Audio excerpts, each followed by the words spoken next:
মায়ের কাছে আমরা সকলেই সন্তান, তাই তো আমাদের কৃষ্ণকালী মায়ের জন্য ভক্তরা আনছে মায়ের প্রয়োজনীয় জিনিস। আর এই যে তোমরা ভক্তকে দেখতে পাচ্ছ, এই ভক্ত এনেছে মায়ের জন্য খুব সুন্দর দুটো মালা। দেখতে পাচ্ছ মালাগুলো কত বড় বড় আর খুব সুন্দর দেখতে লাগছে। আর তার সাথে সাথে তোমরা দেখতে পাচ্ছ আমাদের কৃষ্ণকালী মায়ের মন্দিরে কতটা ভিড়।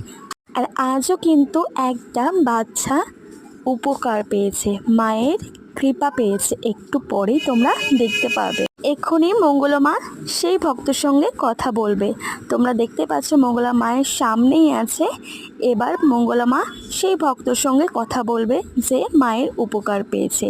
এই যে তোমরা দেখো, এই ভক্তের সন্তান মায়ের কৃপা পেয়েছে, কৃষ্ণকালী মাকে স্মরণ করেছে। এই যে দেখতে পাচ্ছ সেই বাচ্চা, এই যে এখন